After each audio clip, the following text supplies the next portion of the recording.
Assalamualaikum warahmatullahi wabarakatuh. Perkenalkan, nama saya Alia Wilda Mawada dengan NRP 500423109 dari Departemen Kimia. Baik, pada kesempatan kali ini saya akan bawakan materi dengan judul Mass Spectrometry Review of the Basic Electropy, MALDI, and Commonly Used Mass Analyzer. Seperti yang kita tahu, spektrometri massa adalah teknik yang sangat penting dalam dunia sains, khususnya dalam ilmu hayati dan kimia analitik. Oke, hari ini kita akan menelusuri kembali konsep dasar dari spektrometri massa, memahami bagaimana LC dan MALDI bekerja sebagai metode ionisasi yang banyak digunakan, serta mengenal berbagai jenis mass analyzer yang biasa kita temukan di laboratorium. Hopefully, after this presentation, we can all better understand the big role of mass spectrometry in solving various research challenges, from protein identification, metabolomic studies to drug development. Okay, without further ado, let's begin the presentation. Baik, pada slide ini menjelaskan bahwa spektrometrik massa merupakan alat analisis penting yang digunakan dalam aplikasi kuantitatif dan kualitatif, terutama dalam penelitian proteomik. Sejak dikembangkan pada tahun 1912, spektrometri massa telah berkembang dari menganalisis molekul kecil menjadi makromolekul biologis. Kemajuan spektrometri massa didukung oleh teknik ionisasi lunak seperti electroscopy ionization atau ESI dan matrix assisted laser desorption ionization atau MALDI yang mampu mengubah biomolekul menjadi ion. ESI unggul karena kompatibel dengan teknik pemisahan lain, sementara MALDI sendiri menghasilkan ion bermuatan tunggal sehingga spektrum lebih sederhana. Pemisahan ion dalam spektrometri massa bergantung pada jenis penganalisis massa seperti quadrupole dan time of flight like TOV yang sering dikombinasikan menjadi TOV untuk resolusi tinggi. Spektrometri massa tandem melibatkan 2 atau lebih tahap pemisahan ion untuk meningkatkan analisis. Pada slide selanjutnya terdapat subtema pentingnya spektrometri massa, di mana peran utama spektrometri massa dalam penelitian proteomik adalah sebagai alat yang memungkinkan analisis molekul-molekul besar seperti protein tanpa merusaknya. Spektrometri massa memberikan informasi penting mengenai struktur, kemurnian, dan komposisi protein.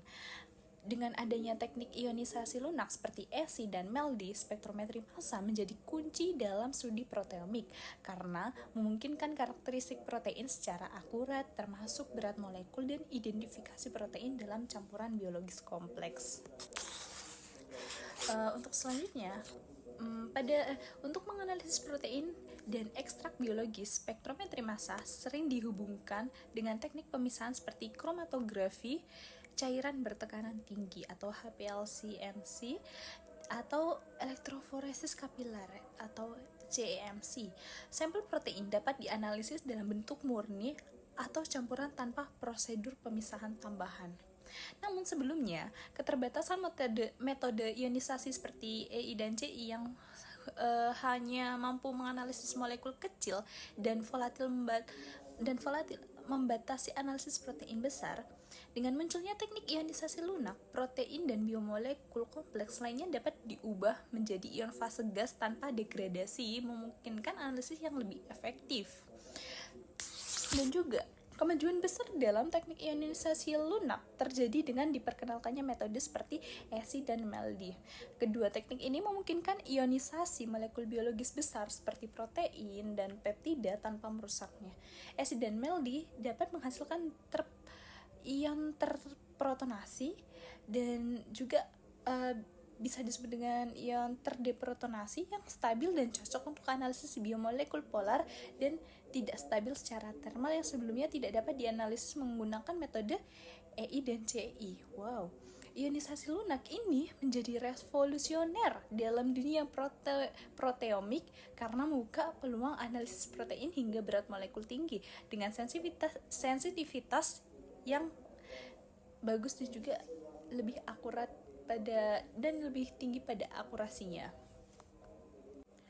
Pada slide yang ketiga terdapat subbabs of ionization technique. Di sebelah sini terdapat contoh gambar pembentukan ion positif dan ion negatif. Untuk penjelasannya, yakni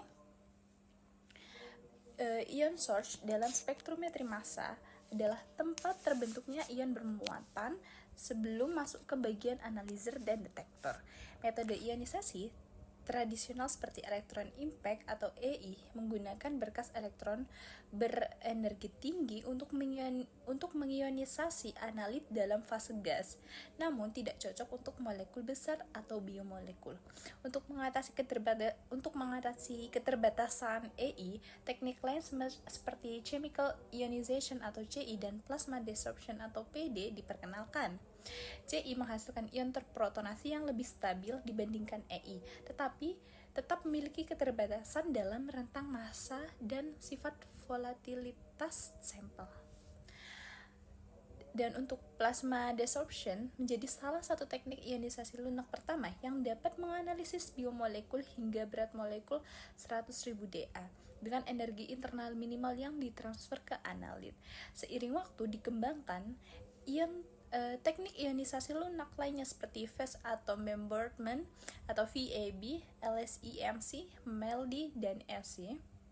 MELDI dan SC secara revolusioner memungkinkan analisis biomolekul kompleks seperti protein, DNA, dan glikokonjugat serta diakui secara global melalui penghargaan Nobel Kimia pada tahun 2002.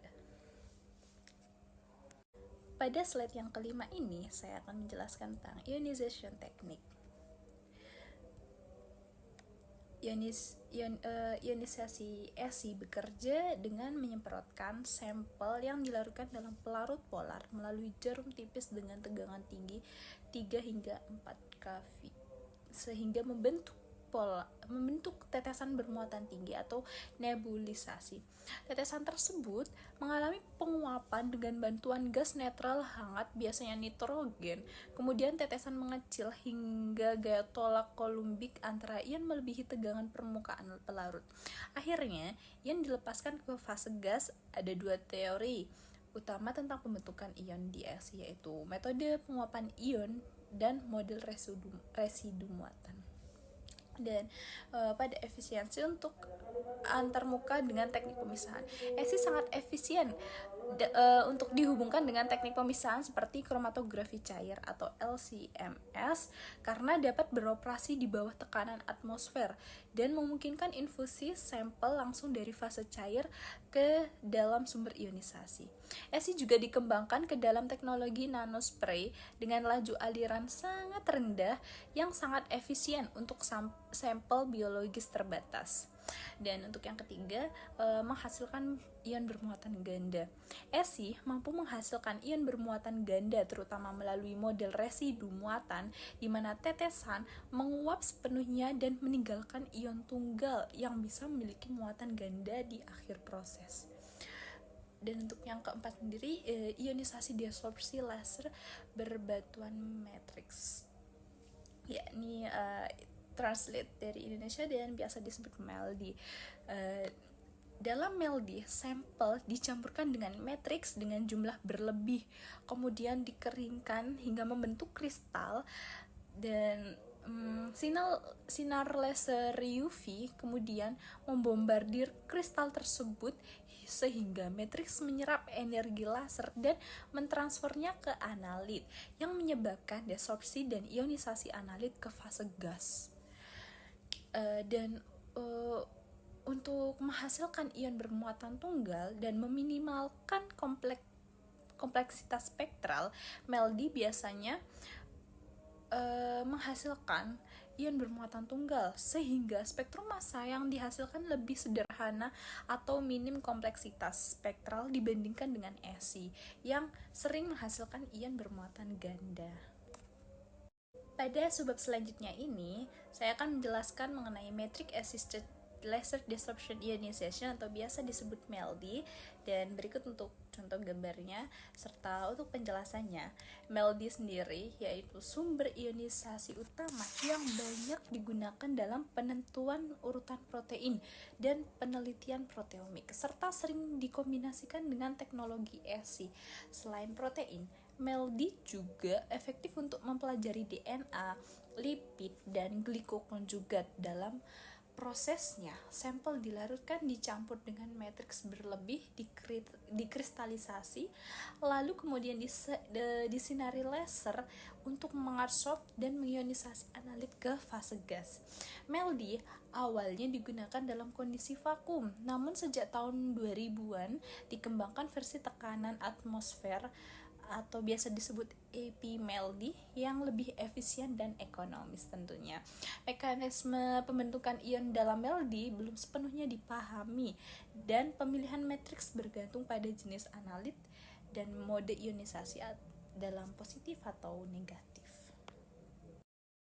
Pada slide ini saya akan menjelaskan mass analyzer yang di dalamnya terdapat quadrupole, time of flight, tandem massa spektrometri, dan penggabungan dua atau lebih penganalisis massa, contohnya QTOV. Pada quadrupole sendiri merupakan penganalisis massa yang menggunakan 4 batang paralel dengan kombinasi medan listrik dan frekuensi radio. Ion yang masuk akan mengalami isolasi kompleks di antara batang-batang ini. Hanya ion dengan rasio massa terhadap muatan tertentu yang dapat melewati quadrupole dan mencapai detektor, sementara ion lainnya akan terbentur dan hilang. Quadrupole banyak digunakan dalam instrumen karena ukurannya yang cukup kecil, harga yang terjangkau, serta kemudahan dalam perawatan. Namun, quadrupole memiliki keterbatasan dalam hal rentang massa yang dapat dianalisis dan resolusinya yang sedang. Untuk meningkatkan fungsinya, quadrupole sering dikombinasikan dengan penganalisis lain untuk eksperimen spektrometri massa. Dan untuk yang kedua yaitu time of flight atau TOV yang merupakan penganalisis massa yang memisahkan ion berdasarkan waktu tempuhnya menuju detektor. Ion-ion yang bermassa lebih kecil akan mencapai detektor yang lebih cepat dibandingkan dengan ion yang lebih berat. Metode ini memungkinkan semua ion yang terbentuk untuk mencapai detektor, tidak seperti quadrupole yang hanya menyaring ion tertentu. TOV mampu mendeteksi ion dengan rentang massa yang sangat tinggi, bahkan hingga makromolekul. Namun, untuk mengatasi perbedaan energi kinetik antara ion yang dapat menurunkan resolusi, TOV modern biasanya dilengkapi dengan reflekton atau cermin ion yang berfungsi memperbaiki lintasan ion dan meningkatkan akurasi hasil. Dan untuk yang ketiga terdapat tandem spektrometri. Spektrometri massa tandem yang merupakan teknik yang menggunakan dua atau lebih tahap pemisahan ion secara berurutan. Ion dengan Z tertentu atau ion prekursor pertama-tama diisolasi oleh penganalisis massa, lalu difragmentasi menjadi ion-ion produk atau fragmen dalam sel tumbukan. Ion fragmen ini kemudian dianalisis kembali oleh penganalisis kedua. Spektrometri massa tandem memungkinkan analisis struktur molekul yang lebih mendalam dan sangat berguna untuk mengidentifikasi komponen struktural dari biomolekul kompleks. Instrumen spektrometri massa tandem bisa berupa kombinasi quadrupole, TOV, atau sektor magnetik. Dan yang terakhir, penggabungan dua atau lebih penganalisis massa. Contoh di sini terdapat QTOV yang merupakan instrumen hibrida yang menggabungkan quadrupole sebagai filter ion pertama dan TOV sebagai penganalisis kedua yang memiliki resolusi cukup tinggi. Quadrupole akan menyaring ion-ion dengan Z tertentu, lalu ion tersebut diarahkan ke TOV untuk dianalisis lebih lanjut. Sistem ini memungkinkan eksperimen spektrometri massa tandem dengan resolusi dan akurasi yang sangat tinggi. QTOV juga fleksibel karena dapat dikombinasikan baik dengan sumber ionisasi ESI maupun MELD. Instrumen ini banyak digunakan dalam analisis biomolekul karena sensitivitasnya yang cukup tinggi dan kemampuannya mendeteksi makromolekul dengan presisi yang lebih baik dibandingkan dengan sistem quadrupole rangkap 3 standar. Berikut di atas merupakan contoh dari mass analyzer. Dan pada slide ini saya akan menjelaskan mengenai comparison of LC and MELD. LC sendiri menggunakan sampel dalam bentuk larutan atau fase cair yang disemprotkan ke dalam instrumen melalui jarum bertegangan tinggi.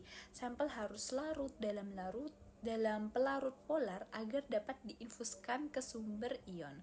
Dan ESI lebih cocok untuk pengukuran kuantitatif dibandingkan MELD, khususnya ketika dikombinasikan dengan teknik pemisahan seperti LC-MS, namun tetap perlu kalibrasi dengan larutan standar, misalnya menggunakan analog isotop untuk memperoleh hasil kuantitatif yang lebih akurat. Dan pada MELD, MELD menggunakan sampel dalam keadaan padat yang dicampur dengan matriks, kemudian dikristalkan, dan kemudian dianalisis menggunakan sinar laser untuk desorpsi dan ionisasi. MELD menghadapi kendala dalam kuantifikasi karena kristal sampel yang heterogen. Spektrum sangat dipengaruhi oleh lokasi pembakaran sinar laser pada kristal, sehingga operator harus mencari titik manis untuk mendapatkan hasil yang terbaik. Heterogenitas ini membuat MELD kurang stabil untuk analisis kuantitatif dibandingkan ESI. Dan pada slide ini terdapat 4 poin mengenai mass analyzer overview.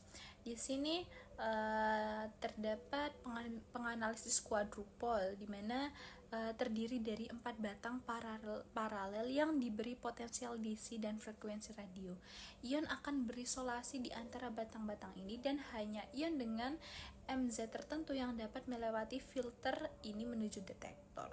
Quadrupole efektif untuk analisis GCMS dan dapat diatur untuk mentransmisikan ion dengan MZ tertentu berdasarkan pengaturan V dan U. Dan untuk poin selanjutnya, biaya rendah, akurasi, dan rentang masa terbatas. Quadrupole memiliki keunggulan berupa biaya yang rendah, ukuran yang relatif kecil, dan tahan lama, dan juga mudah dirawat. Namun kekurangannya yakni pada rentang masa yang terbatas dan daya pisah yang lebih rendah dibandingkan penganalisis lainnya. Kemudian pada penganalisis TOV memisahkan ion berdasarkan waktu yang diperlukan untuk ion terbang melalui tabung sepanjang 1 hingga 2 meter menuju detektor. Ion dengan massa yang lebih kecil akan sampai lebih cepat daripada ion dengan massa yang lebih besar. Semua ion yang terbentuk akan mencapai detektor menjadi TOV yang cocok untuk dianalisis dengan rentang massa yang cukup tinggi. Dan pada poin yang keempat, rentang massa yang tinggi, semua ion dapat mencapai pada detektor. TOV mampu menganalisis ion dalam rentang massa yang sangat tinggi karena semua ion, terlepas dari massanya, akan mencapai pada detektor. Resolusi TOV juga ditingkatkan dengan penggunaan reflekton yang mengoreksi perbedaan energi kinetik ion sehingga menghasilkan pemisahan yang lebih tajam. Dan selanjutnya pada slide ini saya akan menjelaskan mengenai tandem mass spectrometry. Bisa dilihat di atas.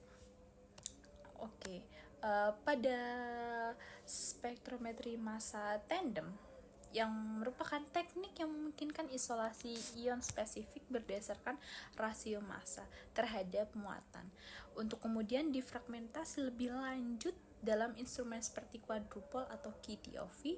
Ion dengan nilai tertentu diseleksi dan diarahkan menuju proses fragmentasi guna memperoleh informasi lebih mendalam mengenai struktur molekul.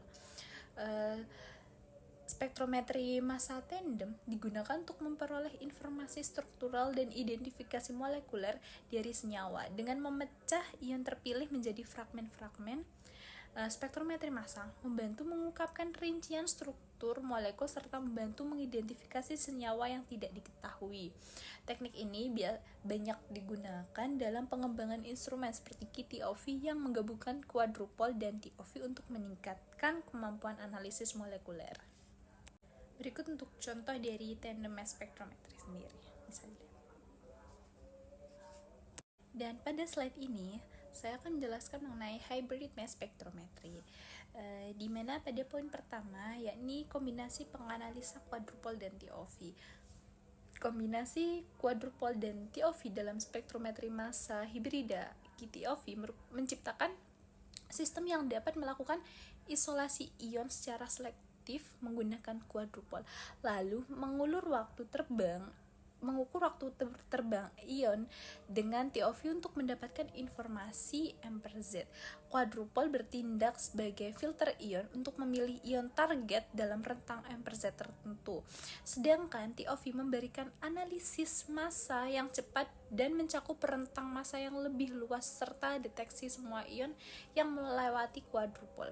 Kombinasi ini memungkinkan analisis tandem dengan sensitivitas yang akurat dan yang lebih baik. Dan pada poin yang kedua, yakni resolusi tinggi dan akurasi massa yang tinggi. Resolusi dan akurasi massa yang tinggi dalam QTOV diperoleh melalui penganalisa TOV yang dilengkapi dengan reflektron atau cermin ion elektrostatik. Reflektron ini mengoreksi perbedaan energi kinetik antara ion sehingga menghasilkan jalur terbang yang lebih seragam dan meningkatkan pemisahan ion berdasarkan M per Z.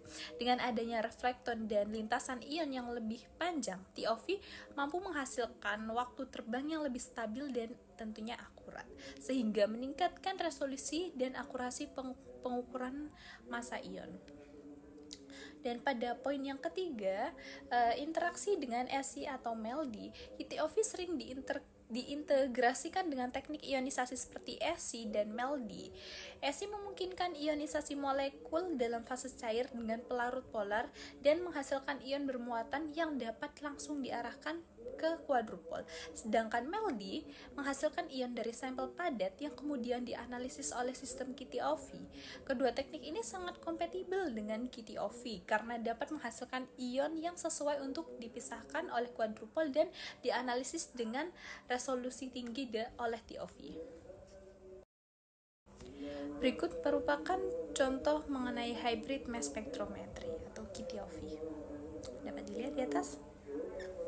Pada slide yang terakhir, yakni conclusion, spektrometri massa merupakan alat serbaguna dalam ilmu hayati karena mampu menganalisis jejak sampel biologis serta mengidentifikasi struktur protein dan ekstrak biologis lain yang tidak diketahui tentunya. Spektrometri massa juga melengkapi metode biokimia tradisional seperti NMR, menjadikannya sangat berguna dalam berbagai aplikasi biologis dan juga medis. Spektrometri massa terus berkembang dengan berbagai konfigurasi, teknik ionisasi, dan penganalisis massa yang optimal untuk berbagai jenis senyawa dan aplikasi. Perkembangannya yang pesat membuat spektrometri massa terus digunakan di berbagai bidang ilmu hayati untuk membantu para ilmiah, para peneliti dalam research tertentu yang mereka lakukan. Selain itu, spektrometri massa mendorong inovasi baik dalam pengembangan aplikasi baru maupun dalam peningkatan perangkat keras dan perangkat lunak. Baik, terima kasih untuk presentasi yang telah saya sampaikan. Terima kasih kepada para audiens yang telah berpartisipasi dalam presentasi saya kali ini, dan mohon maaf apabila terdapat salah kata. Terima kasih banyak dan sampai jumpa.